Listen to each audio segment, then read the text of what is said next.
എക്കണോമിക്സിൻ്റെ law അനുസരിച്ച് പറയുന്നത് price തീരുമാനിക്കുന്ന ആരാണെന്ന് പറയുന്നത്? മാർക്കറ്റാണ് പ്രൈസ് തീരുമാനിക്കുന്നതെന്നാണ് എക്കണോമിക്സ് പറയുന്നത്. പക്ഷേ ഞാൻ നിങ്ങളോട് പറയുന്നു, പ്രൈസ് തീരുമാനിക്കുന്ന മാർക്കറ്റല്ല, മാർക്കറ്റർ. ആരാണോ ആ സാധനത്തിനെ മാർക്കറ്റ് ചെയ്യുന്നത് അവനാണ് പ്രൈസ് തീരുമാനിക്കുന്നത്. So if that is the case, don't look at the market.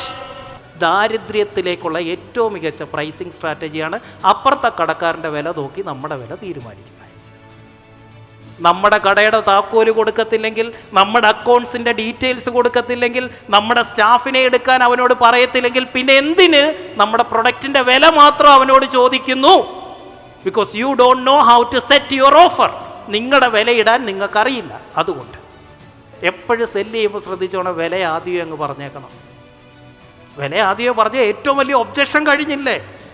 Mumbai വരെ താണ്ട് ഇങ്ങനെ ഇരിക്കുമായിരുന്നു, അതുകൊണ്ട് ആ കൈ ഇപ്പം ആണ്ട് ഇത്രയും വരെയായി, ചെയ്യുമ്പോൾ ഇത്രയാവും. എന്നേരം ആകുമ്പോഴത്തേന് ഇനി വന്നേ ചക്കര. ഇതൊന്നും നമ്മുടെ കോമ്പറ്റീറ്റേഴ്സ് ചെയ്യില്ല. മാർക്കറ്റിൽ ഇതൊന്നും നടക്കില്ല. പക്ഷേ മാർക്കറ്റർ വിചാരിച്ചാൽ ഇതൊക്കെ നടക്കും. ആര് വിചാരിക്കണം? ആ മാർക്കറ്ററുടെ തലയാണ് നമ്മൾ ഉണ്ടാക്കിയെടുക്കേണ്ടത്. ആ സ്കില്ലാണ് നമ്മൾ നേടേണ്ടത്. അവർ കൊണ്ടുപോയിട്ട് ഈ ഐഡിയ ആർക്ക് കൊടുത്തു? ചെറിയ ചെറിയ ചെറിയ മാറ്റം വരുത്തിയപ്പോൾ നമ്മളിൽ ആ മാറ്റം വരുന്നു, നമ്മൾ അതനുസരിച്ച് മാറുന്നു, നമ്മൾ അതനുസരിച്ച് പൈസ കണ്ടെത്തുമെന്ന് കണ്ടപ്പോൾ ഈ ഐഡിയ കൊണ്ടുപോയി അവൻ ബാങ്കുകാരന് പൈസ പറഞ്ഞു കൊടുത്തു. ബാങ്കുകാരന് ഇപ്പം നമുക്ക് എന്തൊക്കെ തരും? എഡ്യൂക്കേഷൻ ലോൺ തരും. കാറുകാർ ചെന്ന് ഐഡിയ പറഞ്ഞപ്പോൾ അവൻ കാർ ലോൺ തരും. ഫോണുകാർ ചെന്ന് ഐഡിയ പറഞ്ഞപ്പോൾ ഫോണിൻ്റെ ലോൺ തരും. എല്ലാം പോട്ടെ, ആ കല്യാണം കഴിക്കുന്ന ആ ഇൻഡസ്ട്രി ഉണ്ടല്ലോ, വെഡ്ഡിങ് ഇൻഡസ്ട്രി, അവന്മാർ ചെന്ന് പറഞ്ഞപ്പോൾ ബാങ്കുകാർ വെഡ്ഡിങ് ലോൺ തരും. എടാ, വിഷം മേടിക്കാൻ ലോണോ? ആത്മഹത്യ ചെയ്യാൻ ലോൺ, അതല്ലയോ വെഡ്ഡിങ് ലോൺ. അതിന് വരെ ഓഫർ സെറ്റ് ചെയ്തിട്ടുണ്ട് നമ്മുടെ നാട്ടിൽ. എന്നിട്ട് എന്തേ നിങ്ങളുടെ ഓഫർ സെറ്റ് ചെയ്യാത്ത?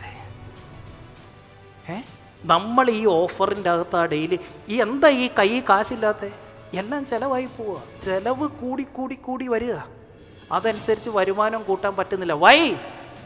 ഓഫറുകൾ സെറ്റ് ചെയ്യുന്ന അനുസരിച്ച് നമ്മൾ വാങ്ങുന്നുണ്ട്, പക്ഷേ ഓഫറുകൾ സെറ്റ് ചെയ്ത് ഇങ്ങോട്ട് മേടിക്കാൻ നമുക്കറിയത്തില്ല.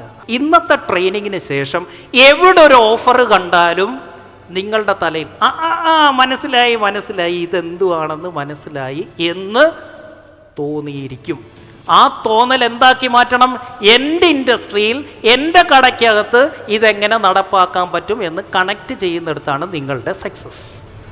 ആ കോണ്ടൻറ്റിനെ എൻ്റെ കോണ്ടെക്സ്റ്റിൽ കൊണ്ടുവന്ന് എങ്ങനെ ഉപയോഗിക്കാൻ പറ്റും എന്ന് നോക്കണം. ഇപ്പം നിങ്ങളുടെ കയ്യിലിരിക്കുന്ന ഷർട്ട്, നിങ്ങളിട്ടിരിക്കുന്നത്, നിങ്ങളിന്ന് കൊണ്ടുവന്ന കാറ്, നിങ്ങൾ ഉപയോഗിക്കുന്ന phone, all these are offers. ഈ ഹോട്ടൽ, നിങ്ങൾ കഴിക്കുന്ന ഫുഡ്, നിങ്ങൾ ഇന്ന് എന്തൊക്കെ സാധനം മേടിക്കുന്നോ, all these are part of offers. All the price you pay now are made up by someone somewhere.